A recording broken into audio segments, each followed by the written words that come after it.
de cette situation en Argentine. On va en parler tout de suite avec vous, Lyselle Quiroz. Bonjour. Bonjour. Vous êtes enseignante-chercheuse à Paris Cergy Université, spécialiste de l'Amérique latine. Merci à vous d'être avec nous. À peine élu, je le disais, donc Javier Milei fait déjà face à une vague de contestation. C'est assez inédit. Comment l'expliquer selon vous ? Eh bien, parce que c'est aussi un processus. Il y a déjà 3 semaines au pouvoir, Milei est 3 semaines au pouvoir, et il y a déjà eu 3 paquets de mesures de réformes et de réformes très importantes. Des mesures d'urgence, un méga décret qui va modifier complètement ou abroger 366 lois argentines, une loi qui est dite omnibus, qui est un projet en réalité de réforme législative qui comporte plus de 600 articles, 600 lois. Donc c'est une réforme vraiment très très importante qui, comme vous l'avez dit, va toucher tous les secteurs de l'économie et notamment tout le secteur public, la question des salaires, des retraites et les mobilisations, puisqu'il y a aussi toute une série de réformes qui vont limiter le droit de grève et de mobilisation dans les rues. Donc c'est vraiment quelque chose qui ne peut pas être, surtout dans un pays qui connaît une législation et qui a eu une législation parmi les autres pays d'Amérique latine, quand même une législation en termes du droit du travail, en termes d'organisation aussi politique et syndicale, tradition forte. Eh bien, c'est quelque chose d'inédit en Argentine. Est-ce que, selon vous, vous l'avez dit, des mesures massives, d'ampleur, donc décidées par le nouveau président argentin, mais pourtant, est-ce qu'il pourra les mettre en œuvre, ces mesures ? Il faut rappeler quand même que Javier Milei, son parti, il est minoritaire à l'Assemblée. Absolument, son parti, la Libertad Avanza, la liberté avance, il n'a que 15% des sièges au Congrès. Et donc, c'est vrai que le défi pour lui est de faire adopter ce paquet de mesures. Mais il a mis en place pour cela des lois d'urgence. Enfin, cette loi d'urgence publique est une loi qui permet de contraindre, en tout cas d'organiser un petit peu durant peut-être 4 ans, d'abord jusqu'au 31 décembre 2025, tout un système d'organisation, c'est-à-dire de l'urgence, ce qui permet à l'exécutif d'intervenir et en quelque sorte de légiférer, lui, donc de faire vraiment une œuvre des législateurs.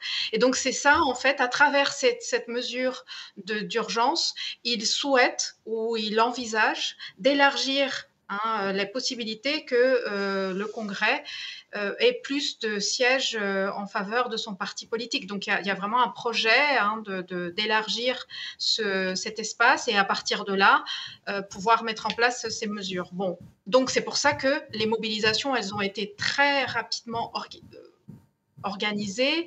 La sortie dans les rues, eh bien, elle se succède. Comme vous l'avez dit, on prévoit une grève générale à partir de janvier. C'est vraiment une organisation aussi de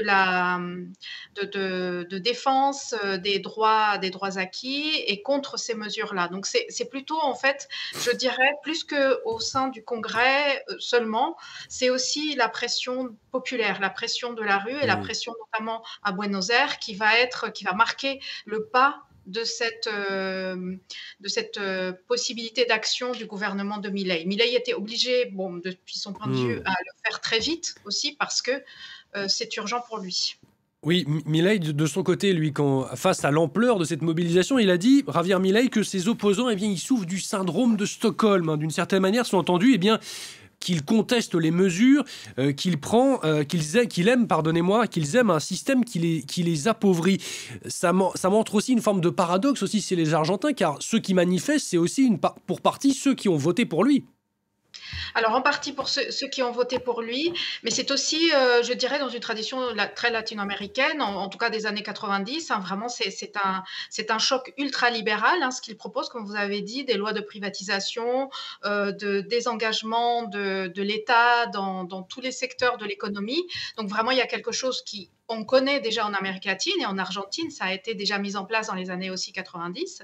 Donc, il y a ceux qui ont voté pour lui aujourd'hui s'organisent, mais c'est peut-être aussi parce qu'on voit clairement, hein, durant la campagne, bon, c'était des projets et là, on voit clairement, hein, l'ampleur de Mmh. la réforme de Milei.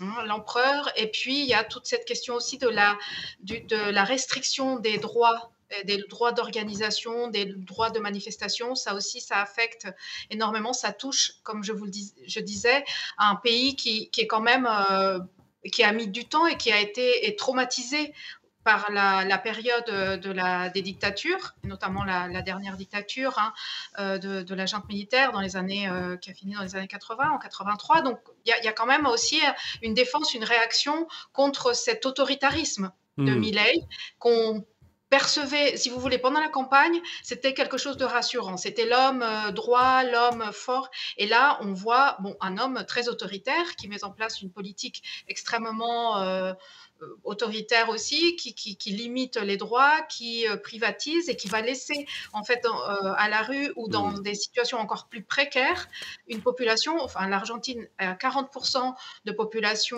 en dessous du seuil de la pauvreté, on est avec un Mmh. taux d'inflation de 200%, donc vraiment ça fait peur aujourd'hui à ces populations, même à celles et ceux qui ont voté pour lui.